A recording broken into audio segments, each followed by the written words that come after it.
So when it comes to newcomers to Dying Light 2, people that are just hearing about this game, something that has been brought up to my attention and asked quite a few times is, do you have to play the original game? Are you going to be missing out on anything? Are you going to be lost? Are you going to be confused? Do you have to play it? Well, for longtime fans, they've also been asking me questions pretty much along the lines of, should I revisit the original game before the sequel releases? I figured in this video I'd address both demographics, but I also want to use this video as a celebration. It's very easy to get caught up in the excitement and hype of the launch of the sequel, which I can't even express into words how excited I am to get my hands on Dying Light 2. But I think another important date within the Dying Light community that we should all celebrate is January 26th. Tomorrow, Dying Light turns 8 years old. That is the day the original game launched, all the way back in 2015. It's 8 years and 9-day difference between the release of the original game in 2015 and the sequel in 2022. Now I've been called out for baiting for views, so let's get this out of the way because I don't want to hear that in my fucking comments again. Right off the bat, do you need to play the original game in order to play the sequel? No, absolutely not. There's a 20-year gap between the original and the sequel, narratively speaking. It's a new setting, it's a new cast of characters, it's a new story. It's entirely, I don't want to say separate of each other. Obviously, the virus originated in the first game. There's some connections, you might miss out on some Easter eggs, but in the main story,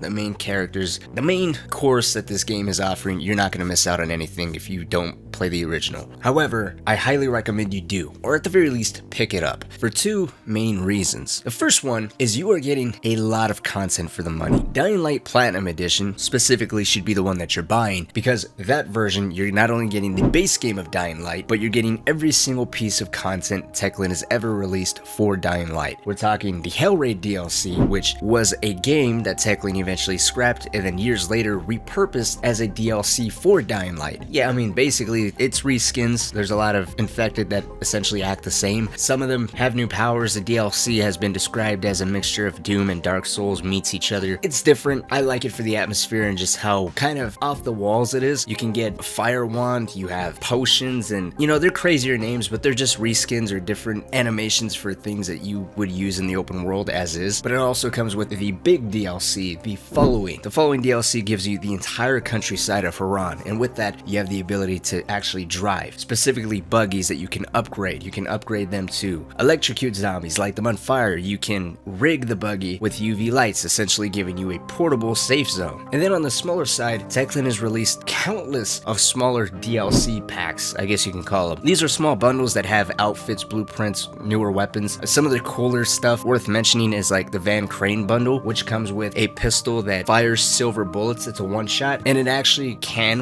one-shot volatiles on Nightmare. You can craft rifles with suppressors. You can craft rifles specifically from the astronaut bundle that can light zombies on fire. And of course, those bundles all come with their own unique outfits. I mean, there's so much stuff to really sink your teeth into when it comes to the Platinum Edition of Dying Light. From a content perspective, you're getting a lot of bang for your buck. I don't think you can go wrong. The original game is actually still being updated to this day. As a matter of fact, yesterday Techland released a brand new event just a week before the sequel's launch. The other reason is Dying Light is such a unique game in of itself. I think you're doing yourself a disservice by just not picking it up and trying it out. Yesterday I uploaded a couple videos on Dying Light 2. If you want to check those out, feel free to click on the little eye in the top right hand corner. I have a little card that you can go watch those. But someone asked me a question on what did the replayability look like in Dying Light 2, and they weren't asking on side quests or multiple endings or multiple playthroughs. They were well aware of that. They were asking more of what did it look like time-wise that you would be investing in the world in terms of exploration and things you can do. And for me personally, that's kind of a hard question to answer because he was talking to someone that's invested thousands of hours into just the base game of Dying Light alone. The year of 2015, I didn't have internet, so I was devoid of any type of updates from the game when it came to, let's say, difficulties or New Game Plus or DLC or hot fixes or anything like that. No co-op, no beat the zombie, nothing like that. It was just the base game playing by myself. Thousands of hours racked up, and all I was doing and was continuously leveling up from zero. I think at the time you also had 3 save slots. I had no New Game Plus, so I would just restart and just see how quickly I can level up this time, and okay, how can I set up this fight or that fight. I remember spending an hour alone in front of spike traps, grabbing zombies in the back of the head and throwing them into spikes, or vaulting over one zombie, drop kicking another zombie, trying to see how many moves like that I can chain together, really pushing that game's systems to its limits and experimenting as much as I can. That is where the majority of my time went into. There's no other zombie game that really allows you to use your body as a battering ram, quite like Dying Light can. But it's also one of those games that no matter how strong you are, with your legendary ranks maxed out, with your agility and strength maxed out, thinking you're big and bad, there's always moments where you somehow get fucked up. Like to this day, I've beaten the game multiple times,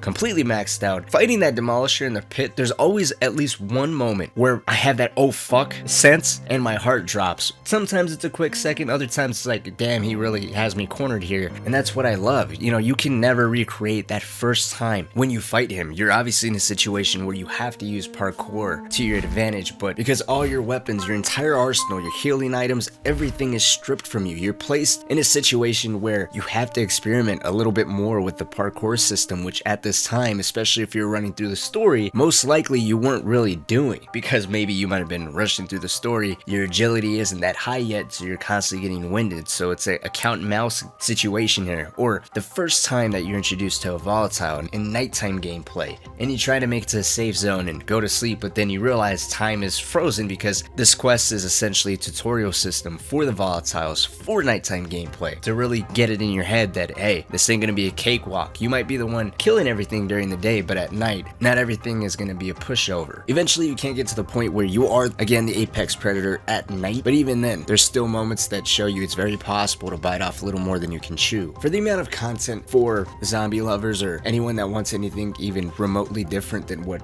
other games can offer, I highly recommend you pick this game up. If you want to go a little bit more in depth, I have a video on the channel that you can check out, at least speaking strictly on the base game if you're a little bit more on the fence, so maybe go check that video out to get better informed. That's way more depth than I care to go into in this video. For longtime fans, should you revisit the game? I think that's really up to you. Personally, I'd say why not? You don't have anything to lose. Again, we just got a brand new event in the original Dying Light, kind of on the surface seeming to really tie the two games closer to each other. How important is that ultimately going to be? I don't know. It could be as harmless as them just trying to bring people back to the original game and get everyone excited and hyped for the sequel that's just right around the corner, or it could have some genuine tie-ins. Is it going to be a big plot in the main narrative? I highly doubt it, because again, 20-year gap, but ultimately, who knows? I'd say why not? Why not visit Haran one last time? I've actually been playing it a little off and on for the last couple days to get a feel and kind of look at how the combat is looking from the original, and looking at gameplay online of what the second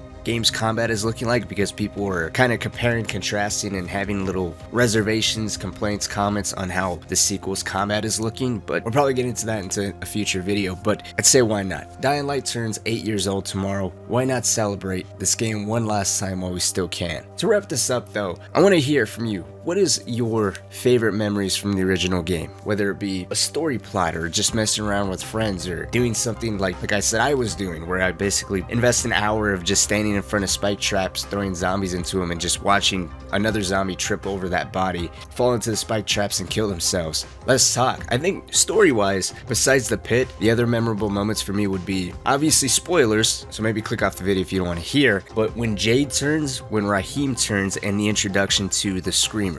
I really hope the Screamers return in Dying Light 2. I highly doubt it, because we have Howlers now, and they seem to be kind of the same thing, but just the idea, the concept of having kids becoming infected and transforming is really cool. You know, you don't see children too much in video games, and just the lore behind it I think is very interesting, and I hope that type of infected really does return into the sequel. But obviously we're just gonna have to wait and see. Let's talk down in the comment section. But like always guys, my name is Cynic. Thank you all so much for watching, especially over these last couple weeks with all the hype and excitement for Dying Light 2. I can't wait to get my hands on this game come February 4th. In the meantime though, if you're looking for people to play co-op with, or just talk about games in general, like always, in the pinned comment there is a link to join my Discord. There's over, I think, 2,400 members now, and growing, so you can yell at me directly there, or follow me over on Twitter and talk shit to me on that website, because people be saying some stupid stuff, and hey, I'm part of that club. But until next time, I'll see y'all later.